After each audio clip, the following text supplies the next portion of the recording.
श्री निम्बार्क श्री हरिव्यास जाज्वल्यमान रसिक रत्न शिरोमणि बाबा श्री श्री प्रियाशरण जी महाराज। परम गुरुदेव श्री श्री यदुनंदन दास जी महाराज निकुंज प्रवेश के समय गुरुदेव भगवान को आज्ञा प्रदान की थी कि हमेशा बड़ों के सानिध्य में रहना, स्वतंत्र रूप से कभी मत रहना। तो गुरुदेव भगवान परम गुरुदेव के निकुंज प्रवेश के बाद बाबा श्री श्री पिसाई वाले महाराज श्री राधिका दास जी महाराज के सानिध्य में रहे। उनको आपने गुरु मान के उनकी सेवा की, निरंतर उनकी सेवा में रहते, भजन भावना उन्हीं से पुष्ट करी। आप पिसाई की झाड़ी में रह के ज्यादातर भजन करते, इसलिए आपका नाम पिसाई वाले महाराज जी विख्यात। आप लताओं के ऊपर ब्रजवासी की कोई टूटी किवाड़ लेके उस किवाड़ के ऊपर बैठ करके भजन करते थे और निरंतर रज का सेवन करते थे। रज की माला से ही आप नाम जप करते, रज की माला कोई कंठी बना के गले में धारण करते और उसके बाद में बाबा श्री प्रियाशरण जी महाराज की सानिध्य में रहे और बाबा प्रियाशरण जी महाराज के बाद बाबा श्री विशाखाशरण जी महाराज। इस तरह से आजीवन बड़ों के सानिध्य में ही गुरुदेव भगवान ने अपना जीवन व्यतीत किया। तो ये सभी गुरु रूप है, इसलिए पहले बाबा श्री प्रियाशरण जी महाराज का जीवन चरित्र। श्रुति पुराण रस छंद्र शास्त्र आचार्य वाणी न्याय भक्ति वेदांत कंठ बहुयुक्ति प्रमाणी श्री राधा रस उदधि गुप्त रसिकन दर्शायो अगम भाव गंभीर सरस ब्रज भाषा गायो दम्ब खंडी बड़ धनन के विचरे ब्रजमन ग्राम में प्रिया शरण विख्यात है डूबे राधा नाम में। जिनके लिए श्रुति पुराण छंद्र शास्त्र वेद बोले केवल वो सब आचार्यों की वाणी ही है, यानी जिनके लिए आचार्यों की वाणी ही सर्वोपरि है, ऐसे थे श्री बाबा प्रियाशरण जी महाराज। आपके कंठ में भक्ति महारानी विराजित थी और आपने श्री प्रिया जी का रस रूपी समुद्र को, जो गुप्त था, जिस समय बाबा प्रियाशरण जी महाराज प्रकट हुए उस समय रसोपासना आत्यंतिक की गुप्त थी। कुछ एक जानते थे, बाकी कोई जानते नहीं थे। तो आपने उस रस को प्रकट किया, आपने उनकी गंभीर भावों को, उस रस के पदों के गंभीर भावों को सरस युक्ति के द्वारा ब्रज भाषा में गा करके सबको सुनाया और उसमें जितना भी पाखंड चल रहा था उन सब पाखंडियों को खंडन किया और इस वृंदावन धाम और ब्रज धाम में आप घूमे। इस प्रकार से बोले प्रियाशरण जी महाराज पूरे ब्रज मंडल में विख्यात हो गए और निरंतर श्री जी राधा नाम के रूप में आप डूबे रहते थे। अब गुरुदेव भगवान कह रहे हैं कि यदुनंदन दास पुनि प्रिया शरण महाराज पूज्य विशाखा शरण श्री दास राधिका आज। बोले चारों गुरुदेव भगवान है। श्री यदुनंदन दास पुनि प्रिया शरण महाराज पूज्य विशाखा शरण श्री दास राधिका आज। चरण कमल इन सबन के हिय में साज समार प्रिया शरण महाराज का यश वर्णो सुखसार। बोले इन चारों को चरण कमलों को मैं हृदय में धारण करके बाबा श्री प्रियाशरण जी महाराज का यश का वर्णन कर सकता हूँ। बाबा श्री प्रियाशरण जी महाराज के यश में सभी का यश आ जाएगा। बाबा विशाखाशरण जी महाराज का भी वर्णन आ जाएगा, बाबा श्री पिसाई वाले महाराज जी का भी आ जाएगा और परम गुरुदेव का पहले हो चुका है। 1952 मिति मृगशिर शुक्ल पक्ष 10वीं है शुभ प्रकट दिन कान्य कुब्ज द्विज पक्ष बक्सर प्रांत सुजन्म छिति ग्राम सुनेरा जान गुरुद्वारा बक्सर मदी श्यामदास गुरुमान श्री निम्बार्क संप्रदा श्री हरिव्यासी दास प्रिया शरण महाराज है रसिक शिरोमणि रास। प्रस्तुत युग के रसिक वर प्रिया शरण महाराज रस गाता समुजाय के सारे सबके काज। वृंदावन रस सिंधु का 5 रत्नमय हार महावाणी हरिव्यास कृत संतत रहे विचार।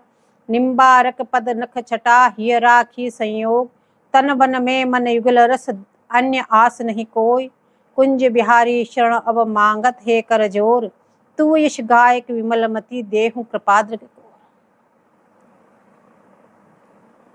बोले यमुना परिवेष्टित कंकनाकार श्री यमुना जी और ब्रजमंडल, श्री वृंदावन धाम एवं ब्रजमंडल आनंद कंद श्री युगल किशोर जी की परम लीला स्थली है, जहाँ कालिंदी कुलवृति लता निकुंजों का अनुपम सौंदर्य, शुक पिकादि का मधुर कलरव एवं अणु परमाणु से पूरित रश्मि पुंज परम धाम की पावन भूमिका में प्रवाहित शिवगुलवर की रस सरिता के अनन्य मीन रसिक संत समाज का सतत सद्भाव रहता है। उनमें वर्तमान युग के आचार्य कोटि संपन्न रसिक रत्न शिरोमणि हमारे परम पूज्य बाबा श्री प्रियाशरण जी महाराज का नाम सर्वोपरि एवं चिरस्मरणीय है। इस युग के रसिक रत्न थे और शिरोमणि थे, रसिकों के शिरोमणि थे, क्योंकि कुछ काल से परिस्थितिवश महावाणी जी को केवल बस्ते में बंद करके उसकी पूजा की जाने लगी। तो धीरे धीरे ये रसोपासना गोपनीय हो गई, आत्यंतिक। तो बाबा प्रियाशरण जी महाराज ने सभी के महावाणी जी के बस्ते खुलवाए, सभी को इस रसोपासना का उपदेश दिया और इस रसोपासना में आपने लगाए। आपका जन्म बिहार प्रदेश में बक्सर प्रांतांतर्गत सुनहरा ग्राम नामक ग्राम में मृगशीर शुक्ला दशमी विक्रम संवत 1952 में कान्यकुब्ज चतुर्वेदी धनाढ्य परिवार में हुआ था। बिहार प्रदेश में बक्सर प्रांत में सुनहरा ग्राम में आपका जन्म हुआ। आप अत्यंत धनीमानी संपन्न घर में आप प्रकट हुए।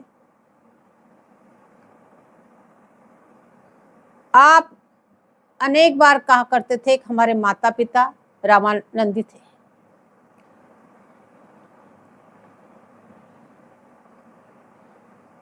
जब कभी भी बोले हमारी दीक्षा की बात चलती तो बाबा महाराज कहते भाई हम तो प्रेमी ठाकुर से दीक्षा लेंगे।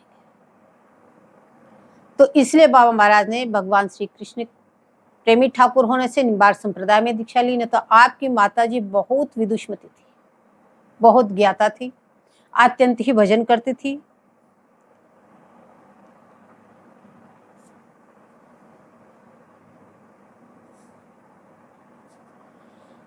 बोले इतनी कम उम्र में बालक का अपने आप निर्णय लेना बोले बिना पूर्व सिद्धि के कैसे संभव हो सकता है। बालक ने अपने आप सोच के निर्णय लिया कि मुझे कहाँ से दीक्षा लेनी है और क्या करना है। बोले बिना पूर्व में इसका कुछ होने से बिना बोले कैसे संभव हो सकता है उस बाल्यावस्था में। उसके बाद में आपका पठन काल का समय आया। तो पठन काल के लिए आपको बोले भूत भवन भगवान काशी विश्वनाथ की मुक्तिप्रद पावनपुरी वाराणसी में आपकी नंसार थी। तो वह मामा जी के यहाँ आपको भेज दिया गया तो वहां पे आप अपना पठन कार्य पूरा करें। अब मामा जी के पास रह के आप पढ़ने लगे। अद्भुत मेधावी बालक, इतनी तीव्र बुद्धि, सभी को बड़ा आश्चर्य। आपकी सूझबूझ और आपकी बुद्धि को देखकर काशी के विद्वान भी आश्चर्यचकित हो जाते थे कि इतने छोटे से बालक में इतनी तीव्र बुद्धि कहाँ से है। भाई ये बालक तो बड़ा होनहार है। शुरू से ही भक्ति भाव के आवेश में होने से जहाँ पे भी श्रीमद् भागवत की कथा होती वहां पे आप पहुंच जाते हैं और बाल्यकाल से कथा श्रवण करते हैं और कथा भी बड़े अनुराग से सुनते हैं। देखने वाला आश्चर्य में पड़ जाते हैं कि अभी से इस बालक में कितना अनुराग है। पढ़ने में समय देना भी अनिवार्य था, पढ़ाई भी करते अपने। लेकिन कुछ समय के बाद ही बक्सर में ही स्थित निम्बार संप्रदाय के स्वामी श्री शोभराम देवाचार्य जी के द्वारे में वहाँ के स्थानीय श्री स्वामी सर्वेश्वर दास जी के जो प्रधान कृपाचार्य जी कृपा पात्र जो महाराज थे बोले श्याम दास जी महाराज, उनसे आपकी भेंट हुई और आपने फलतः आपकी उनमें अगाध श्रद्धा होगी कुछ सत्संग करने के बाद और आपने बक्सर जाके उनसे विधिवत दीक्षा ग्रहण कर ली और उन्हीं के शिष्य हो गए और वहां से पुनः आकर वाराणसी में अपनी पढ़ाई शुरू कर दी। जब आपकी 15 साल की आयु हुई, पढ़ते पढ़ते 15 वर्ष के हो गए, तो गर्मी की छुट्टी में आपने मुक्ति नारायण की यात्रा की। तो वहां पे पहाड़ी लोगों से जाके आप मिले, पहाड़ों में जो भजन कर रहे थे उनसे मिले, वहां पे आपने कुछ दिन व्यतीत किए गर्मी की छुट्टियों में, पर आपको वहां का वातावरण अशांति का अनुभव हुआ। बोले ये वातावरण ठीक नहीं भजन करने के लिए। जिस उद्देश्य से लेकर यात्रा गए थे उसकी उनकी पूर्ति नहीं हुई, उनको वहां पे शांति नहीं मिली। जैसे छुट्टियां बीती, पुनः आगे, पुनः पढ़ने लगे। योगवश उसी साल वृंदावन पानी घाट के महंत श्री कल्याण दास जी द्वारा लिखित गीता पर एक लेख किसी पत्रिका में आपने देखने में आया। बोले पंडित श्री कल्याण दास जी महाराज जो वृंदावन में पानी घाट पे विराजते, आपने एक पत्रिका में एक लेख लिखा, उस लेख को आपने पढ़ा। उस लेख को पढ़ने से आप इतने प्रभावित हुए और निर्णय ले लिया कि अगली छुट्टियों में अब तो वृंदावन जाना।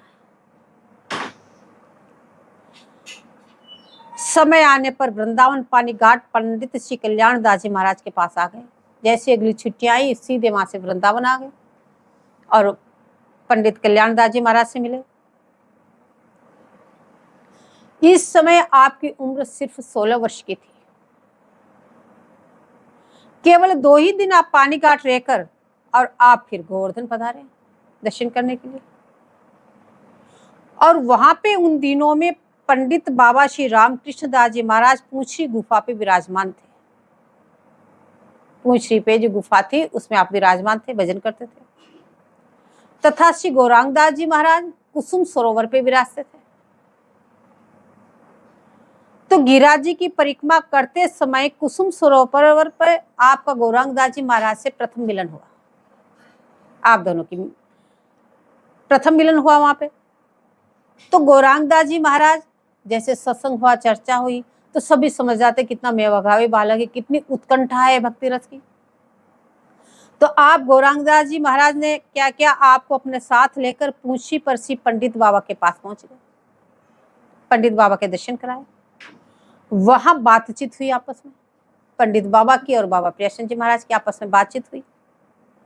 ऐसे प्रतिभा संपन्न और मेधावी बालक को देखकर पंडित बाबा बोले कि ऐसे ही होनहार साधक कुछ कर सकते हैं। होनहार की सब जगह जरूरत पड़ती है। बोले ऐसे ही होनहार साधक सब जगह, बोले इनकी कुछ कर सकते हैं। और इधर में बाबा प्रियाचंद जी महाराज के हृदय में पंडित बाबा की गहरी छाप बैठ गई। उनका जो उपदेश था, उस समय बाबा प्रियाचंद जी महाराज श्यमपाकी थे, कि ब्राह्मण कुल में प्रकट हुए थे, तो श्यमपाकी थे, अपने हाथों से बना के प्रसाद पाते थे। लेकिन बाबा महाराज के साथ रहकर बोले कुछ दिन ही श्यमपाकी रहे, फिर ज्यादा दिन वो टिक नहीं पाए। फिर तो कुछ ही दिनों बाद मधुकरी मांगने लगे। ब्रजवासियों के में मधुकरी मांग के लाते। और पंडित बाबा जो थे, बाबा रामकृष्ण दास जी महाराज, वो पहली एकादशी करते, अपने वो गौड़ेश्वर संप्रदाय के थे, इसलिए अपने संप्रदाय के अनुसार दूसरे दिन व्रत करते। इसके बाद पंडित बाबा कुसुम सर के पास श्याम कुटी में रहने लगे और आप पूंछी पे रहते। मधुकरी मांगते, तीनों संत गोवर्धन आते और मधुकरी मांगकर मानसिक गंगा के उत्तरवर्ती छतरी पे बैठ करके पाते और वहां तीनों का सत्संग चलता। गौरांग दास जी महाराज, पंडित बाबा और बाबा प्रियाचंद जी महाराज, तीनों का सत्संग चला। उस समय आपकी उम्र सिर्फ 16 वर्ष की थी।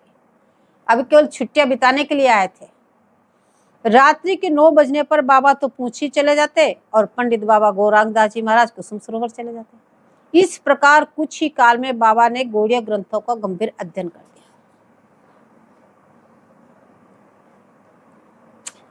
उसके बाद लौट के तो गए नहीं बाबा, 16 वर्ष की उम्र में आ गए। उन दिनों बाल वल्लभ संप्रदाय के महात्मा श्री लालीदास जी गोवर्धन भरतपुर वाले महल में रहते थे। तो इनके माध्यम से श्री बाबा को व्यासवाणी देखने को मात्र मिली। जब उनसे संपर्क हुआ, पहले गौड़ीय ग्रंथों का सारा स्वाध्याय कर दिया, उसके बाद में और इन लालीदास जी महाराज से उनको व्यासवाणी प्राप्त हुई, जिससे देखकर बाबा बहुत प्रभावित हुए। जब बाबा को व्यासवाणी से इतने प्रभावित देखे तो श्री लालीदास जी महाराज ने 42 लीला दिखाई।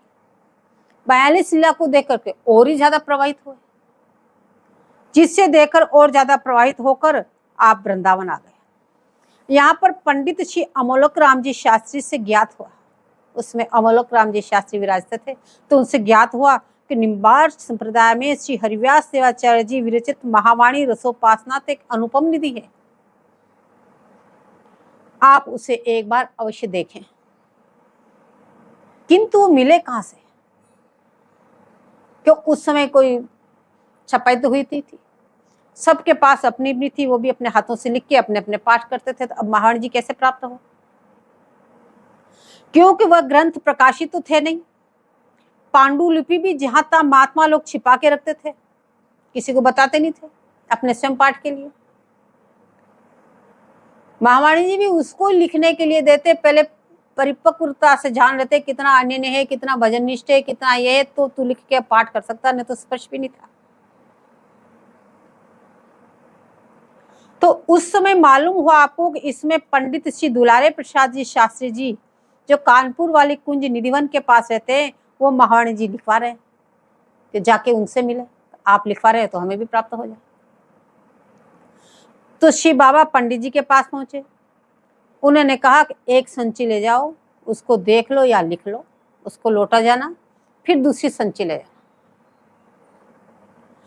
तो बाबा स्वयं तो कभी लिखते ही नहीं थे, इतने पढ़े लिखे 16 वर्ष की उम्र में आए, लेकिन आप स्वयं ने लिखना बंद कर दिया, लिखने थे, आपके कहीं पे भी हस्ताक्षर भी नहीं मिलेंगे। तो एक संची लेके अडिग अध्यापक पंडित देवी प्रसाद को देकर गोवर्धन आ जाते और उस संची को प्रतिलिपि कर लेते, तब उस संची को वृंदावन पहुंचाकर दूसरी संची ले जाते। इसी प्रकार पैदल आ जाकर संवत 1974 में ये प्रति लिखवाई, महावाणी जी की प्रति लिखवाई। बोले आज भी बाबा विशाखाचरण जी के पास सुरक्षित है, उसमें बाबा जिसमें आचार्य चरतावली लिखी गई उसमें बाबा विशाखाचरण जी महाराज मौजूद थे। इससे गुरु महाराज लिख रहे हैं कि वो आज भी बाबा विशाखाचरण जी के पास सुरक्षित है। अब तो बाबा श्री प्रियाचंद जी महाराज के श्री महावाणी जी बोले गले का हार बन गए। संपूर्ण जीवन श्री महावाणी प्रणीत नित्य विहार में निमग्न रहते हुए आपका बीता, साथ ही अन्य अनेक संतों ने श्री महावाणी जी की उपासना में प्रवृत्त हो गए। इन वाणी ग्रंथों के प्रताप से बाबा गौरांग दास जी महाराज भी नित्य विहार के अनन्य उपासक बन गए।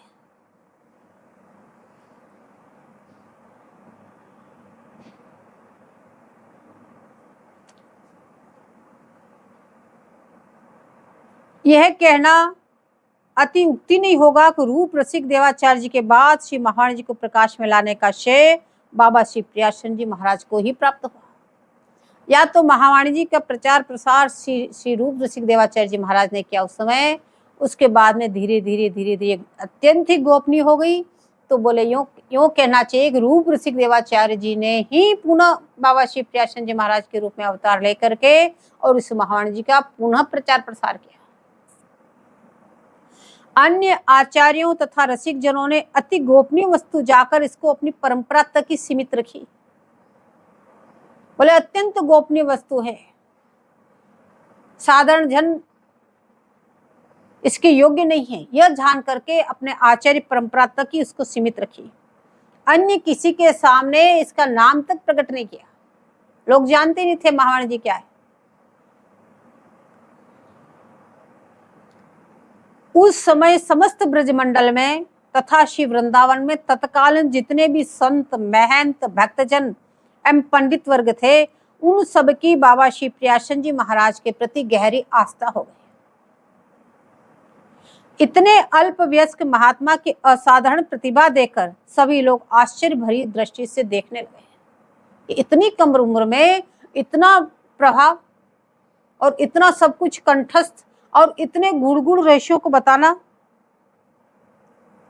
बोले पिसय वाले बाबा श्री राधिका दास जी महाराज आपसे बहुत पहले से ही ब्रज में आकर निवास करते थे और भजन करते थे। पिसय की झाड़ी में कदम की शाखा पर ब्रजवासी की दो किवाड़ रख के उस पर रहते थे। कदम की एक टहनी से एक टहनी को मिला के उस पर ब्रजवासियों की मकान की टूटी किवाड़ को रख करके उस पर बैठ के आप अपना जीवन यापन करते थे। न कोई आश्रम, न कोई झोपड़ी, न कुछ, उसी में रहना। और मधुकरी लाते, मधुकरी पाते, शेष बच जाती वो बंदरों को पवा देते। कुछ दिनों बाद में ब्रजवासियों ने वहां पे छोटी सी कुटिया बनवा दी। जैसे उम्र ढलने लगी, बोले महाराज कुटिया में बैठ के भजन करो, ऊपर चढ़ना नीचे उतरना। उस कुटिया के प्रांगण में छोटा सा रास मंडल भी बनवाया। वो रास मंडल आज भी विद्यमान है पिसाई के जाड़े में। पिसाई वाले बाबा अद्भुत महात्मा थे, परम नाम निष्ठ, निरंतर निकुंज रस में डूबे रहने वाले। आपका रहन सहन इतना वैराग्यपूर्ण, आपका छवि देख लो कितनी वैराग्यपूर्ण, इतना वैराग्यपूर्ण आपका जीवन। भजन भावना को सुचारुता देख सब संत चकित रह जाया करते थे। तो श्री पिसाई वाले बाबा का और श्री प्रियाचंद जी महाराज का प्रथम मिलन पिसाई की जाड़ी में ही हुआ।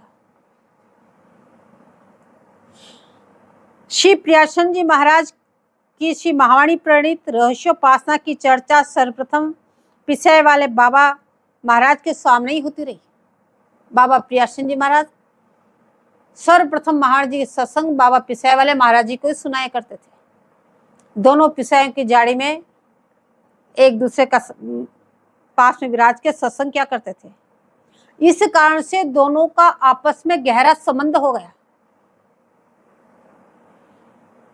इसलिए बाबा प्रियाचंद जी महाराज अधिकांश जाड़ी में रहने लगे और उधर गौरांगदास जी महाराज गिड़ो चले गए तथा ब्रज में अन्य अनेक गांवों में विचरते हुए वाणी ग्रंथों का और वृंदावन क्षेत्र का अनुशील करना आपकी दिनचर्या बन गई। उस समय पंडित बाबा श्याम कुटी में रहते थे तथा व्यासवंशी गोस्वामी जगन्नाथ किशोर जी और पंडित श्री अमोलक राम जी शास्त्री जी नारद कुंड बारादरी में रहने लगे थे। बोले सब कभी वहां कभी वहां कभी वहां ऐसे क्यों रह रहे? निरंतर एकांत में रह के भजन करने के लिए एक से दो भी साथ रहेंगे तो खटखट होगी। उस प्रकार का भजन नहीं हो सकता जो एकांत में भजन हो सकता है। इसलिए सभी कोई कहाँ कोई कहाँ कोई कहाँ रहते और दिन में मिलते सत्संग करते फिर अपनी अपनी जगह और स्थान बदल बदल के, ताकि लोगों को पता नहीं चले कैसे सिद्ध महापुरुष यहाँ रह रहे हैं और ये इतने भजन कर रहे हैं, तो आके वहां भीड़ लगने लगे।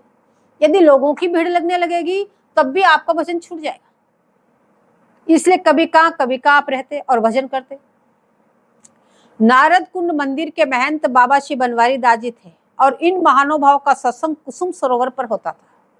नारद कुंड पे विराजे, नारद कुंड से कुसुम सरोवर थोड़ा पास ही, वहां आके वो आप भजन करते, सत्संग करते थे। और मथुरा वाले चंदन जी चौबे उन दिनों प्रतिवर्ष गोवर्धन जाते और मानसी गंगा के उत्तरी तटवर्ती छत्री में दान एकादशी, भादो सुदी एकादशी का जागरण किया करते थे। वो बड़े अच्छे गायक थे, तो गायन के द्वारा वहां पे गिरिराज जी में जागरण करते थे दान लीला का। नियमानुसार उस दिन भी गए और जागरण के दान के लिए माधुरी का गायन किया। तो वहां पर बाबा श्री प्रियाचंद जी महाराज ने पहली बार गायन सुना कि इतना सुंदर गायन भी होता है।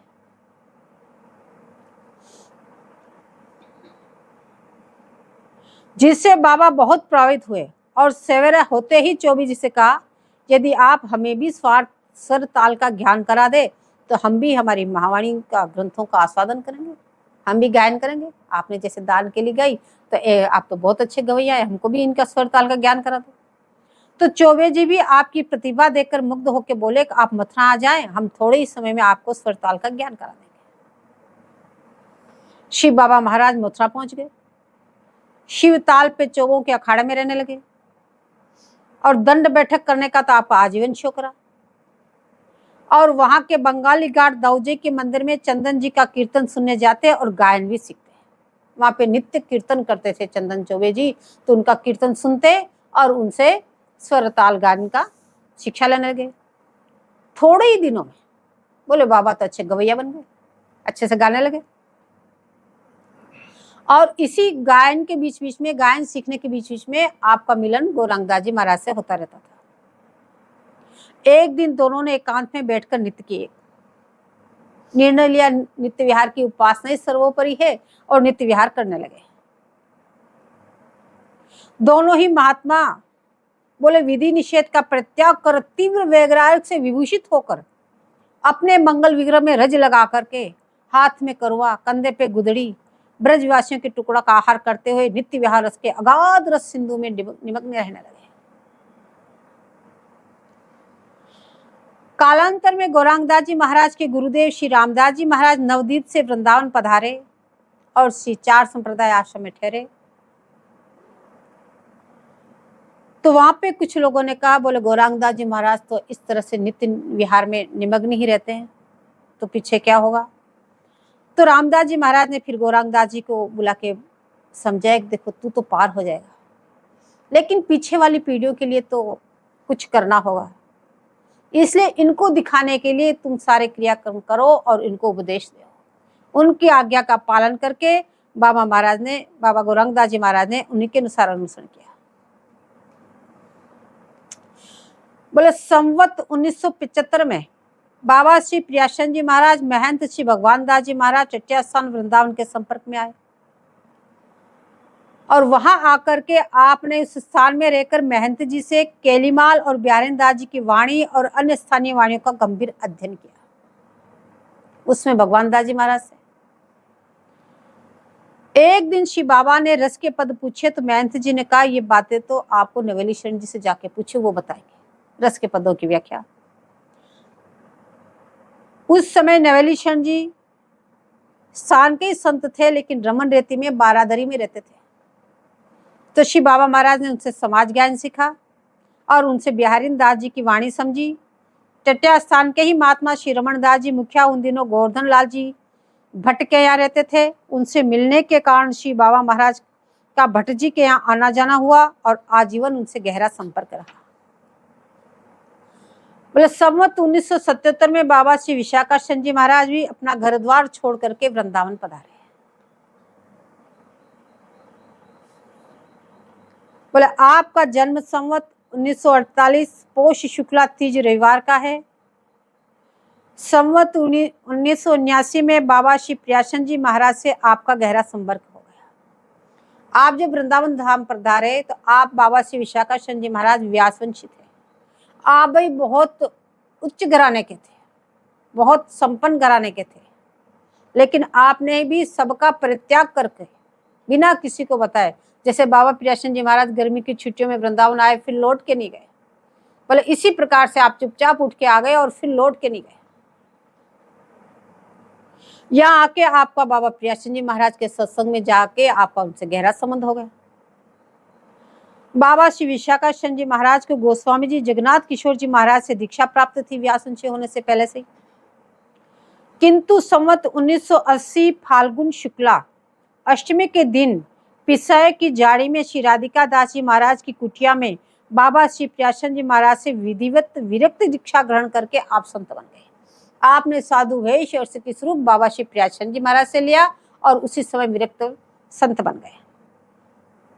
उस समय बाबा विशाखाचंद जी महाराज की आयु 32 साल की थी जिसमें साधु वेश ग्रहण किया।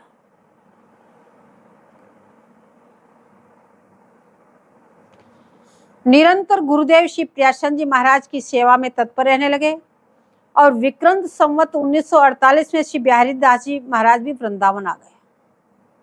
जिन्होंने निबार सदान की स्थापना की वो बिहारी दास जी महाराज, बोले वो भी वृंदावन आ गए संसार का परित्याग करके। और प्रथम श्री विशाखाचंद जी महाराज से आपका मिलन हुआ और आपने श्री बाबा श्री प्रियाचंद जी महाराज के दर्शन कराए, उनसे मिलन कराए। तो श्री महाराज जी की आज्ञा से पंडित श्री दुलारे प्रसाद जी शास्त्री से दीक्षा लेने के साथ ही श्री बाबा की आज्ञा अनुसार कानपुर वाली कुंज में गुरुदेव के संपर्क में रहकर मंत्रराज का पुरुषन करने बैठ गए। अनुष्ठान पूरा होते ही श्री बाबा ने शिवार जाकर श्री विशाखाचंद जी से कहा कि बिहारी दास को तुम अपने पास रख लो, अब तुम दोनों साथ में भजन करो। तब तब इनको भी सिवार ले जाकर प्रियासन जी महाराज से विधिवत विरक्त दीक्षा प्रदान करके संत बना दिए। बाबा बिहारीशन जी महाराज को भी बोले बाबा प्रियासन जी महाराज ने ही विरक्त दीक्षा दी और उनका संत बना दिया और कहा हड़ियावन में रहकर मधुकुरी मांगो और भजन करो। आपको आज्ञा प्रदान की तुम दोनों हड़ियावन में रहो और वहां पे मधुकुरी मांग करके और एकांत में जाकर भजन करो। तो ये दोनों ही संत वहां जाकर भजन में निमग्न रहने लगे। हड़ियावन में कई वर्षों तक भजन किया। तो विक्रम संवत 1985 में श्री बाबा ने विशाखा शरण जी को हड़िया में रहकर भजन करने की आज्ञा प्रदान करके बोले बाबा श्री प्रियासन जी महाराज वृंदावन आ गए।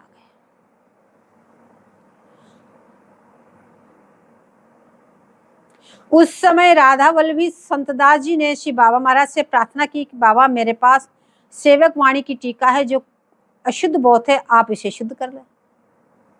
तो शिव बाबा ने कहा कि मैं सेवक वाणी की कथा कह देता हूं, आप उनको सुनकर अपनी वाणी को शुद्ध कर लेना। उसमें लिखने में कोई त्रुटि रहेगी? पहले हाथों से लिखते थे, तो बोले जैसे जैसे मैं बोलता जाऊं वैसे वैसे आप अपने शुद्ध करते जाना। संदास जी की कुटिया जो श्री राधा रमन जी की सेवायत गोस्वामी श्री विश्वंभर जी की बगीचे में 12 घाट के पास है, उसमें सेवक वाणी की कथा शुरू हो गई। अनेक श्रोता आते और साथ में हरगुलाल कलकत्ते से आए हुए थे, वह भी कथा सुनने आते। बोले लाला जी ने तो पहली बार बाबा महाराज की कथा सुनी, तो जिससे वो बहुत प्रभावित हो गए और कथा सुन के चले गए। दूसरी बार कलकत्ता से आए तो बाबा से प्रार्थना की महाराज हमको श्री वृंदावन शतक की कथा सुना दीजिए। तो बाबा ने कहा अब तो हमारे पास समय नहीं है, तुम शतक की कथा गौरांगदास जी से सुन लो। गौरांगदास जी महाराज तुमको शतक की सुना दे। अब तो हम जा रहे हैं वापस। कुछ दिन आते वृंदावन में कथा सत्संग करते, फिर जाके अपने एकांत में कभी कांच भजन करें कभी का भजन करें, तो मना कर दिया। तो धीरज लाल जी के बगीचे में श्री गौरांगदास जी महाराज की कथा शुरू हो गई। उस समय बाबा सिवार चले गए। अब इधर लाला हरगुलाल को कथा सुनने का शौक लग गया, कथा में इतना आनंद आया। अब बाबा सिवार में जाके भजन कर रहे हैं। तो लाला ने सिवार जाकर बाबा से प्रार्थना की बाबा हमें 42 लीला की कथा सुना दीजिए। तो श्री बाबा ने सिवार से आए और रमन रेती 12 दरी में सिद्धांत विचार लीला की कथा शुरू हो गई। 42 लीला में 42 लीला है, उसमें से एक सिद्धांत विचार लीला की कथा शुरू की, एक लीला की। उदाहरण रूप से चतुरासी राधा वल्लभी वाणियों की भरमार रहती थी और उसमें सभी संप्रदाय के संत आते थे। राधा वल्लभी संत भी बहुत आते थे।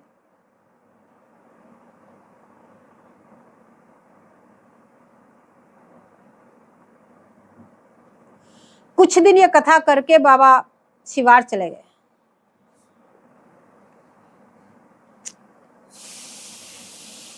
कुछ दिन बाद पंडित श्री अमोलक राम जी शास्त्री ने श्री बाबा से कहा कि बाबा हरगुलाल का आग्रह है कि एक बार फिर सिद्धांत विचार लीला को कहकर उसे पूरी कर दें। उसमें कुछ दिन कथा की, लेकिन सिद्धांत विचार वो एक लीला भी पूरी नहीं हुई। बाबा सिवार चले गए। फिर वापस पंडित जी को अमोलक राम शास्त्री जी को भेजे। बड़े सीधे बजे बहरजन निष्ठ महात्मा थे, आप भी, आपके समान उसमें कोई पंडित भी नहीं था, इतने पंडित थे। तो आपने जाके विनती की, आप जिस सिद्धांत विचार लीला को शुरू की उस लीला को तो आप पूरी कर दें एक बार। सर्दियों में फिर से सिद्धांत लीला की कथा शुरू हो गई। बाबा की वाणी में चमत्कार तो था ही, और सब वाणियों के ग्रंथ कहने से सभी को लगा कि बाबा तो हमारी संप्रदाय के ज्यादा आदर करते हैं, हमारी संप्रदाय का ज्यादा आदर करते हैं। इस प्रकार से उस समय भी कुछ विद्रोह उत्पन्न होने से बाबा महाराज पुनः सिवार चले गए। फिर भी सिद्धांत विचार 1 महीने कथा करने पर भी वो पूरी नहीं हुई।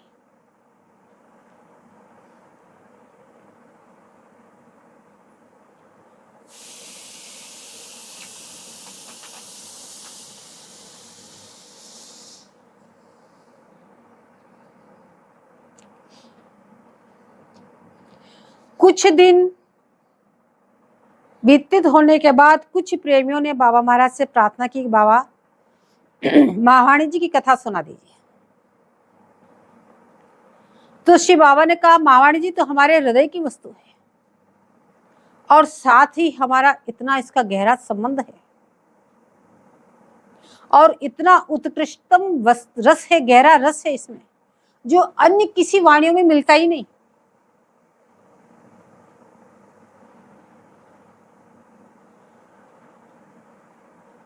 इसलिए कुछ लोग इस महावाणी से लाभ उठाने के बजाय जानबूझ करके इस ग्रंथ रत्न से ईर्ष्या करते हैं। इसलिए सभा में बैठकर इसका कहना उचित नहीं है। इसलिए महावाणी जी की कथा सभा में नहीं कह सकता। फिर भी भावकों ने आग्रह करने पर संवत 1979 में 90 में बिहारी जी के बगीचे में महावाणी सहस्त्र की कथा बड़े समारोह के साथ शुरू हो गई।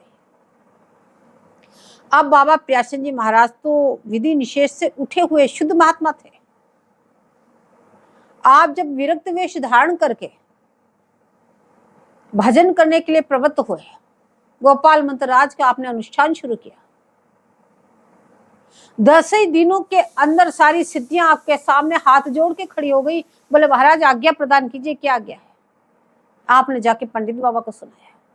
पंडित बाबा ने कहा अनुष्ठान बंद कर दो, इस रस भजन में इसकी आवश्यकता ही नहीं है, सीधा सीधा अपना भजन करो। बाबा ने तुरंत अनुष्ठान बंद कर दिया, कह दिया हमें तुमको आवश्यकता नहीं तुम्हारी।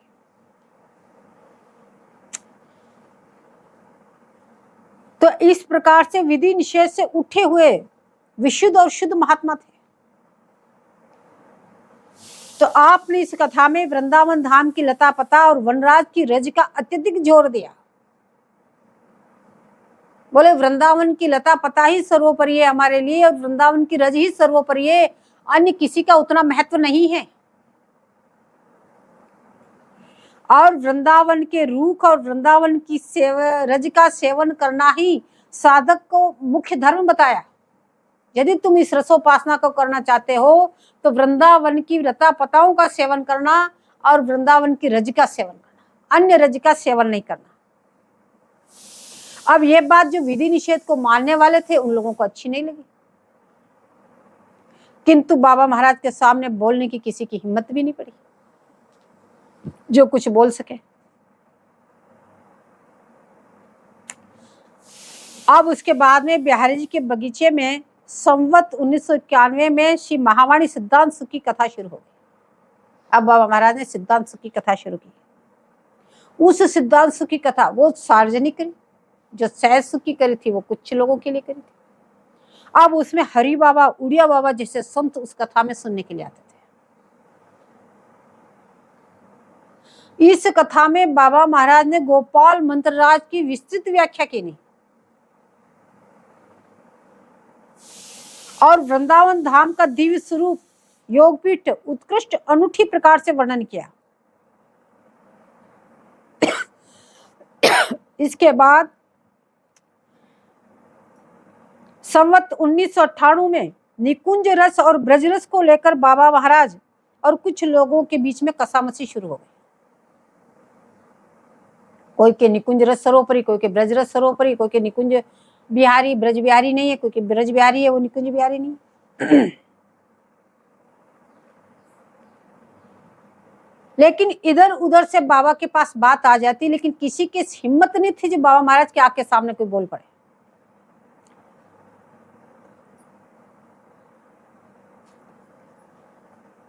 अब ये बातें धीरे धीरे बाबा महाराज के सामने आने लगी। तो बाबा महाराज ने उसका गहन अध्ययन करके सोचा बात क्या है। आप स्वयं उस उलझन में बैठे हुए थे, एक दिन आपको तंद्रा आ गई। तंद्रा में स्वयं स्वामिनी जी आके बोल रही कि मैं ही निकुंजेश्वरी हूँ, मैं हूँ ब्रजेश्वरी हूँ, मैं हूँ ब्रजेश्वरी हूँ और मैं हूँ निकुंजेश्वरी हूँ। फिर बाबा महाराज ने सब वाणियों को पदों में किन किन आचार्यों ने कैसे कैसे ब्रजलीला गाई और उन्हीं आचार्यों ने कैसे कैसे निकुंज रस की उपासना गाई है, दोनों का समन्वय करके दिखाया। वह एक अपना अद्भुत और अनूठी प्रकार से व्याख्या थी। संवत 2008 में श्री बाबा शिवार से वृंदावन पधारे।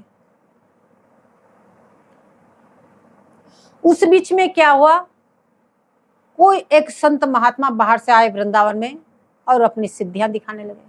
वो निरंतर निकुंज रस में डूबे रहने लगे, निरंतर उनसे ठाकुर जी बातें कर रहे हैं, निरंतर उनके अष्टभाव उदय हो रहे हैं। हरि बाबा उस समय बेचारे बड़े भोले भाले थे। उन्होंने सोचा कि इतने जो सिद्ध महापुरुष हैं, इनसे क्यों ना लाभ उठाया जाए। भाई जिनसे रोज ठाकुर जी मिलते हैं, रोज ठाकुर जी बात करते हैं, तो क्यों उनसे जाके मुलाकात की जाए। तो हरि बाबा उनके पास पहुंचे, जहाँ से जाके उनके संबंध बनाया और कहने लगे भाई आपको रोज ठाकुर जी दर्शन देते हैं, तो कृपा करके हमें भी उपाय बताओ, हमें कब ठाकुर जी दर्शन देंगे। तो उन्होंने हरि बाबा को बता दिया कि 1 महीने भर का अनशन करो, तुम्हें ठाकुर जी दर्शन दे देंगे। अब ये बात, बाबा अनशन पे बैठ गए हरि बाबा। अब ये बात चारों तरफ फैली, तो किसी ने आके बाबा प्रियासन जी महाराज को बताया, बोले हरि बाबा तो इस तरह से अनशन पे बैठे हुए हैं। बोले किसने बताया? बोले ऐसे ऐसे उसने बताया। बोले जाओ उन महात्मा को मेरे पास बुला के लाओ। अब उन सिद्धि प्राप्त महात्मा को जाकर बोले बाबा प्रियासन जी महाराज आपसे मिलना चाहते हैं। वो आए तो बाबा प्रियासन जी महाराज के आप तो इतने बड़े महात्मा, यद्यपि हमको आपसे मिलने के लिए आना चाहिए था, पर आप यहाँ पे पधारे, आपने बड़ा कष्ट किया। पास में विराजमान किए, थोड़ी देर सत्संग की बातें की, जिससे पता चल जाता है भीतर क्या है। कोई थोड़ी देर किसी से सत्संग की बातें करो, उसका अंतःकरण का पता चल जाएगा कि वो कहाँ तक पहुंचा हुआ है, कहाँ तक उसका हुआ है। उसके भीतर सारा ढूंढ लिया, भीतर तो खोखला है, कुछ है नहीं। फिर बाबा महाराज ने चर्चा करनी शुरू की। बोले आप तो सिद्ध महापुरुष हैं, आपसे तो रोज ठाकुर जी बात करते हैं। बोले हाँ रोज बात करते हैं। और आपके साथ रहते हैं? बोले हाँ नित्य हमारे साथ रहते हैं। बोले अभी भी आपके साथ है? बोले हाँ मेरे साथ हैं, लेकिन आपकी कुटिया के बाहर खड़े हैं। उन्होंने कह दिया तुम अंदर जाओ चर्चा करो, मैं बाहर ही खड़ा। तो बाबा महाराज आवेशित हो गए और बोले कि तेरे यार की मैंने भैंस खोल ली, इसलिए मेरे से नहीं मिलने आए। वो बाहर ही खड़े हो गए। फिर उनको जो फटकार लगी, बोले ब्रज में आके सीधे साधे महात्मा को ठगते हो? बोले यहाँ से चले जाना नहीं तो शाप दे दूंगा। वो थर थर कांप गए, उठ के जाने लगे। तो फिर रोका उनको, बोले ठहरो, पहले हरि बाबा का अनशन छुड़ा। उनका अनशन छुड़ा के फिर इस ब्रज में मुंह मत दिखाना। फिर वो हरि बाबा के पास पहुंचे, उनका अनशन छुड़ा के उस दिन से फिर ब्रज में लौट के नहीं आए। ऐसे आपका प्रताप था, ऐसे अंतर्यामी थे, सबके भीतर की बात को आप जान जाते थे। जो आपके वाणी से जो निकल जाता अक्षर से तो वह सत्य उतरता। कई एक साधकों को, भक्तों के आपने इस प्रकार से उनकी रक्षा की, कई एक उदाहरण मिलते हैं।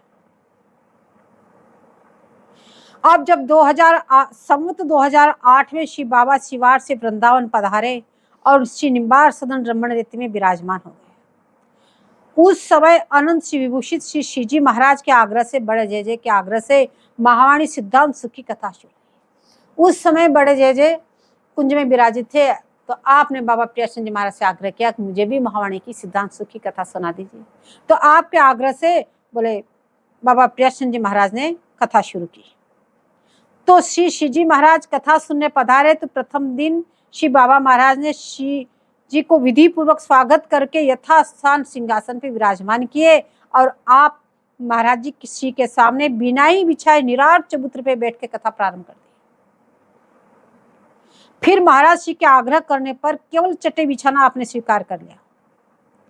ये कथा 3 महीना तक चली, किंतु खेद का विषय यह रहा कि महाराज जी इस कथा को केवल 4 दिन ही सुन पाए, क्योंकि उस समय एक वयोवृद्ध संत जो थे उन्होंने हल्ला मचाना शुरू कर दिया कि महाराज श्री जी को, ये तो आचार्य पीठ पे विराजित है, इनको ये महावाणी जी की कथा नहीं सुननी चाहिए, और हंगामा खड़ा कर दिया। बात इतनी बढ़ गई कि कुल 6 दिन बाद महाराज जी को कथा में आने से रुक जाना पड़ा, इतना हंगामा खड़ा कर दिया।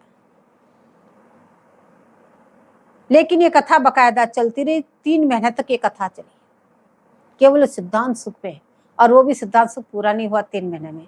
अब बताओ बाबा महाराज किस प्रकार से कथा कहते होंगे, कितनी विस्तृत कथा कहते होंगे। 3 महीने बाद जब कथा पूर्ण हो रही थी, तो उस समय बाबा महाराज ने कहा कि श्री हरिव्यास देवाचार्य जी ने माया को चेली करी। ये देवी माया, देवी को दीक्षा दी नहीं, खेचर नर की शीश निपट यह चरा जावे। तो हरिव्यास देवाचार्य जी ने साक्षात देवी को दीक्षा दी। तो दीक्षा देते समय उसको समझाया कि तू माया है, और माया और ठाकुर के तो 36 का आंकड़ा। तो तो फिर कहा उनसे, तो उसको शिक्षा प्रदान करते समय कहा कि आज तू वैष्णवी हो गई, इसलिए इसका नाम वैष्णवी देवी हो गया। तू वैष्णवी हो गई, तथापि तेरा जो पुराना अभ्यास वश है कि माया सबको लगती रहती है, माया का काम है सबको लगना। यदि तेरा लगने का मन करी आवे तो वृंदावन में रहने वाले बूढ़े महात्मा को लग जाना। तो माया से प्रेरित होकर उन महापुरुष ने महाराज जी की कथा में आने से रोके हैं। तो उस माया से प्रेरित होकर ही महाराज श्री को कथा में आने से रोक दिया, और उस समय वो महात्मा, बूढ़े महात्मा उसी कथा में विराजमान थे। बोले इसके बाद भी शिव बाबा निम्बार सदन वृंदावन तो कभी प्रेम सरोवर बरसाने में रहने लगे, और कहीं भी रहते थोड़ा बहुत सत्संग नित्य प्रति चलता था। इसके बाद में बहुत से लोग को इतना प्रभाव हो गया था, सब लोगों को सत्संग चाहने, फिर धीरे धीरे सत्संग बढ़ने लगा। शिव बाबा अपराह्न में नित्य नियम से महावाणी जी का पाठ करते थे। बाबा ने जब से वृंदावन धाम आए 16 वर्ष की अवस्था में अंत तक नित्य महावाणी जी का पाठ करते, साप्ताहिक पाठ पूरा करते, और अपने पूर्ण स्वस्था में इतना जोर जोर से पाठ करते कि दूर दूर के लोग तक उस पाठ को सुनते। जिस समय कोई उनके पास होता, पाठ कर रहे होते, ऐसे लगता कि पाठ करते हुए बाबा के सामने वस्तु दृष्टि गोचर हो रही है। संवत 2014 में पिछे वाले बाबा महाराज श्री राधिका दास जी महाराज निकुंज पधारे। तो वृंदावन में परिक्रमा मार्ग में पिसाई की जी कुटिया है, वहां पे आप विरासत है, और हमारे गुरुदेव भगवान यहाँ विरासत थे निकुंज वाटिका में। जब वो निकुंज प्रवेश का समय आया तो उन्होंने अपने किसी सेवक को भेज के हमारे गुरुदेव भगवान को बुलाया, बोले जाओ उनको बुला के लेके आओ। गुरुदेव भगवान पास में पहुंचे, बोले बाबा क्या आ गया है? बोले बस अब जाना है। तुरंत गुरुदेव भगवान वहां विराजमान होकर उनके सिर को अपनी गोदी में रखा, और वो गुरु महाराज के नेत्रों से नेत्र मिला के बोले कि राधे। जिस समय ध्येय उनका बंद हुआ उसी समय उनके प्राण निकल गए, वो निकुंज प्रवेश कर गए। उधर बिहारी दास जी महाराज बीमार हो गए। बिहारी दास जी महाराज निम्बार सदन उन्होंने बनाया। बिहारी दास जी महाराज, उनका स्वास्थ्य खराब हो गया, तो 3 साल वो बीमार है, तो उनकी सेवा बाबा श्री विशाखाचंद जी महाराज को करनी पड़ी। उस समय उनकी बीमारी संवत 2017 में अंतिम दौरे पे चल रही थी। उसमें बाबा प्रियाचंद जी महाराज ने प्रेम सरोवर से वृंदावन आए और कुछ समय तक वहां पे प्रीति चौबन लीला की कथा शुरू की, और इस कथा के समापन काल संवत 2017 आश्विन कृष्णा चतुर्दशी को ही श्री बिहारी दास जी का निकुंज प्रवेश हो गया।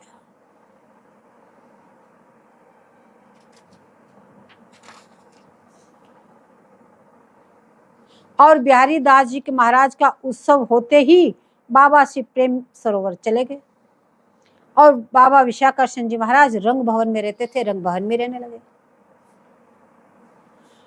लेकिन इधर में बाबा विशाखाचंद जी महाराज को कुछ हृदय रोग से पीड़ित हो गए। उधर बिहारी दास जी महाराज की 3 वर्ष तक सेवा करने से परिश्रम के कारण कमजोरी भी आ गई। तो गंभीर वेदना को देखते हुए ऐसे लगता था कि बाबा भी रहेंगे कि नहीं रहेंगे। ऐसी परिस्थिति में कुछ दिन बाद बाबा की खबर आई कि तुम निम्बार सदन में आकर रहो तो मैं भी वृंदावन आ जाऊं। बाबा विशाखाचंद जी महाराज को सूचना भेजी, लेकिन बाबा विशाखाचंद जी उसमें बहुत अस्वस्थ थे। तो उन्होंने कहा महाराज जी आप आ जाइए निम्बार सदन में, लेकिन मेरा स्वास्थ्य इतना खराब है तो मैं रंग भवन में ही रहूंगा और आपकी सेवा की व्यवस्था हो जाएगी। लेकिन बाबा प्रियाचंद जी महाराज ने सोचा ऐसा तो ठीक नहीं, जब तुम भी अस्वस्थ हो तो फिर मैं वहां के क्या करूं।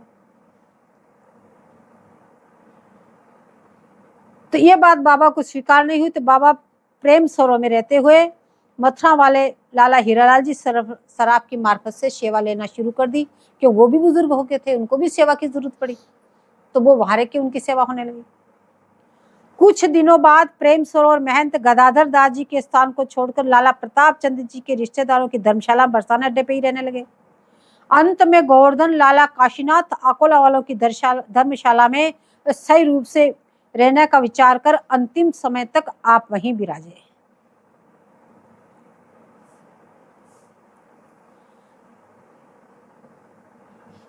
उन दिनों भक्त धर्मचंद जी अर्जुन दास जी सेवा में आया जाया करते थे।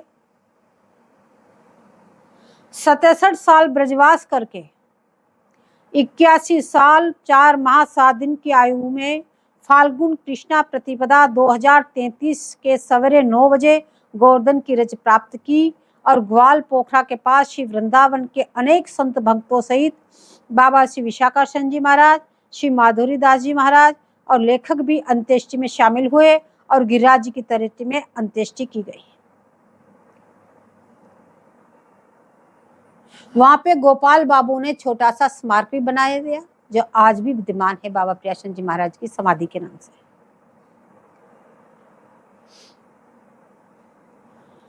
आपका नाम जपने का इतना तकड़ा अभ्यास था कि आपका मुखारविंद बंद रहता फिर भी कंठ हिलता रहता था। दूर से दिखाई देता बाबा मौन बैठे हैं लेकिन कंठ का जो ये मन का वो हिलता हुआ दिखाई देता था निरंतर। इतना नाम जाप का आपका अभ्यास था।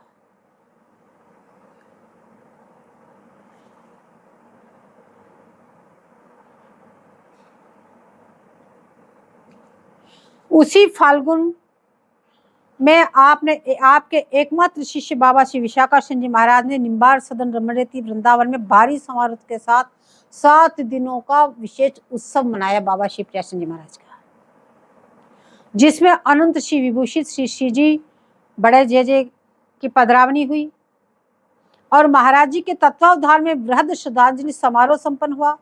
इस भव्य उत्सव में बड़े बड़े संत, महंत, विद्वत समाज और भावुक भक्त समुदाय ने उल्लास भाग लिया और अपने आप को कृतकृत अनुभव किया। एक दिन श्री बरसाने की तो एक दिन नंदगांव के तथा 2 दिन वृंदावन के समाजियों द्वारा समाज हुई। ये वृंदावन में पहली बार तीनों जगह की समाज एक जगह इकट्ठी हुई, ऐसा पहले कभी नहीं हुआ। इस उत्सव के कर्ता धर्ता संचालक बाबा श्री माधुरी दास जी महाराज से, जो अली माधुरी कुटी के संस्थापक थे, जिन्होंने अत्यंत निष्ठापूर्वक अपनी सेवा अर्पित की। हम सब अन्य सेवक उनके पीछे रहकर उनके आज्ञा अनुसार सेवा बताते वो करते थे। बोले हमारे चरित्र नायक बाबा श्री प्रियाचंद जी महाराज रसिक रत्न थे। रसिक तो थे ही लेकिन रसिकों में रत्न थे एवं संत शिरोमणि थे। उसके साथ साथ उच्च कोटि के गवैया भी थे, कथावाचक भी थे। आपकी कथा सुनने के लिए दूर दूर से श्रोता खींचे चले आते थे। आपकी वाणी का इतना प्रभाव था। वेद विद तंत्र शास्त्र पारंगत पौराणिक श्रीमद् भागवत और महावाणी आदि वाणी साहित्य के अद्वितीय मर्मज्ञ थे, वक्ता थे। किसी भी प्रकार की समस्या हल कर देना आपके लिए एक साधारण बात थी। कोई कैसा भी जटिल से जटिल प्रश्न क्यों नहीं लेके आए, उसको तुरंत हल कर देते थे और उस जटिल प्रश्नकर्ता को पूर्ण रूप से संतुष्ट कर देते थे। जिस समय अपने विषय का प्रतिपादन करते थे तो लगता था कि चश्मदीश बात कर रहे हैं। जिस विषय में बोलते ऐसा लगता है सामने देखते जा रहे हैं और बोलते जा रहे हैं। आपने अपने दिव्य वाणी से युगलरस पान कराकर अनेक संत भक्तों को दिशाबोध कराया। जिस समय आप वृंदावन, बरसाने या नंदगांव में होने वाली समाज में बैठकर समाज करते थे तो उस समाज का आनंद निराला ही होता था।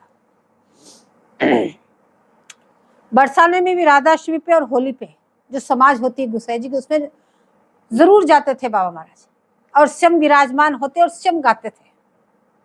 तो वो जो होली की लीलाएं का गायन होता था तो जिसमें बाबा महाराज विराजते थे जिस समय, तो ऐसा लगता था कि बाबा महाराज सामने उस लीला को देखते जा रहे हैं और लीलाओं को गायन करते जा रहे थे।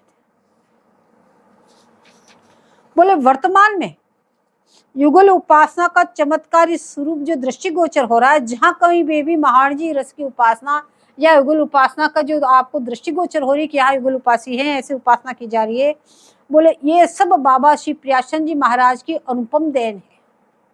उन्हीं के कारण से पुनः जगह जगह रसोपासना की स्थापना हुई और इस तरह से महाराज जी के पाठ पठन गायन पुनः शुरू हुआ।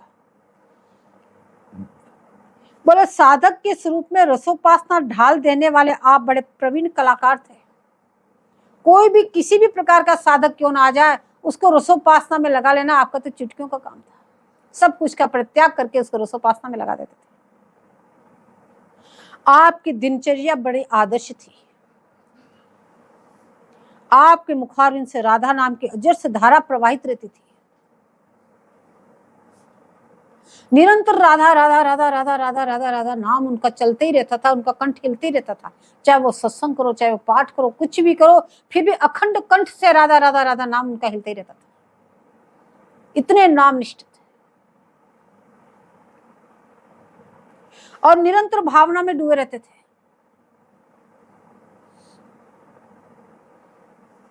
ये महात्माओं की पहचान है, निरंतर वो भावना में डूबे। जब भी उनके पास में जाओ तो वो जहां डूबे उसी की चर्चा करेंगे।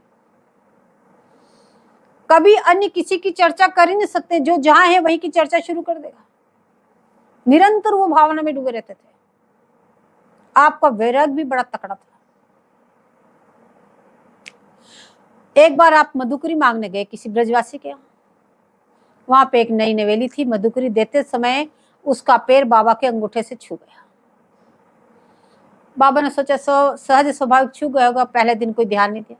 दूसरे दिन फिर गए, फिर उनका अंगूठा छू गया, वही नवेली मधुकरी ने। फिर वो सोचा चलो अकारण हो गया होगा।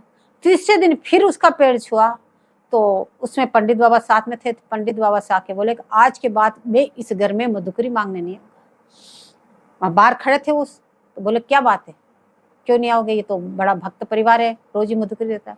तो उन्होंने बताया ऐसे इसमें नई नवेली और मधुकरी देने आती है और रोज अपना पैर मेरे पैर के छुआ देती है। पंडित बाबा को वो बर्दाश्त नहीं हुआ, तुरंत अंदर चले गए और जाके उसको इतनी तेज फटकार लगाई कि बोले तू हमारी नए नए छोकरों को बिगाड़ने के लिए आई है यहाँ पे। इतना उत्कट उनका वैराग्य था।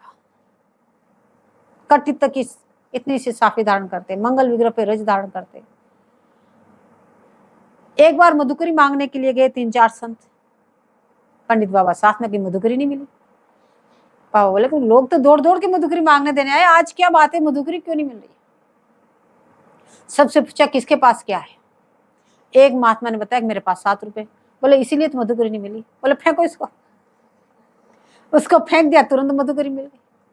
तो बाबा ने आजीवन निर्णय कर लिया कि मैं पैसों का स्पर्श नहीं करूंगा। वो पैसों का स्पर्श ही नहीं करते थे, ऐसा उत्कट उनका वैराग्य था।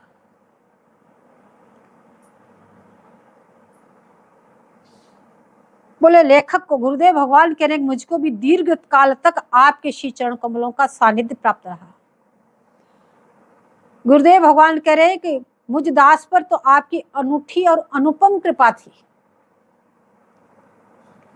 क्यों, गुरुदेव भगवान भी बाल्यावस्था से ही वृंदावन आ गए और आपका भी इतना ही उत्कट वैराग था। कितने वर्षों तक गुरुदेव भगवान ने भी कहीं पैसों का स्पर्श नहीं किया था।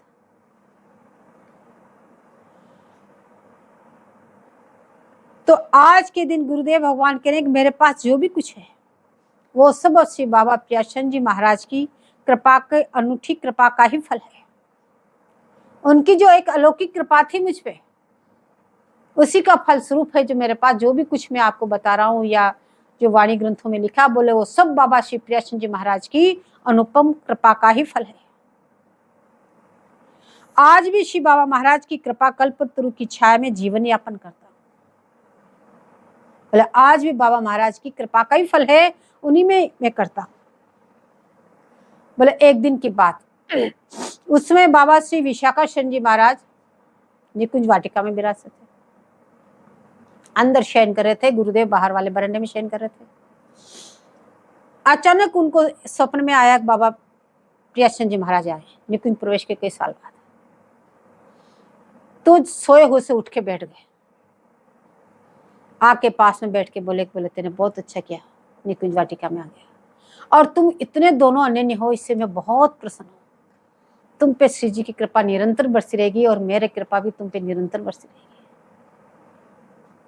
ऐसे उठ कह के जाने लगे। तो बोले बाबा रुको, कुछ प्रसाद तो पा लो। बोले क्या है तेरे पास, क्या पाएगा। तो बाबा विशाखाचंद जी महाराज हमेशा डिब्बे में लड्डू रखते थे, कोई भी आ जाए उसको प्रसाद देते थे। बोले लड्डू है, तो बोले लड्डू वड्डू मैं नहीं खाता। ऐसे कह के उठ के चले गए। चलते ही आंख खुली तो स्वयं बैठे हुए, तुरंत आवाज दी, गुरु महाराज अंदर पहुंचे। बोले अभी भी बाबा प्रियाचंद जी महाराज आए थे, ऐसे मेरे चारपाई पे बैठे थे, देखना वो किधर गए। ऐसे निरंतर उनकी कृपा बरसती रहती थी।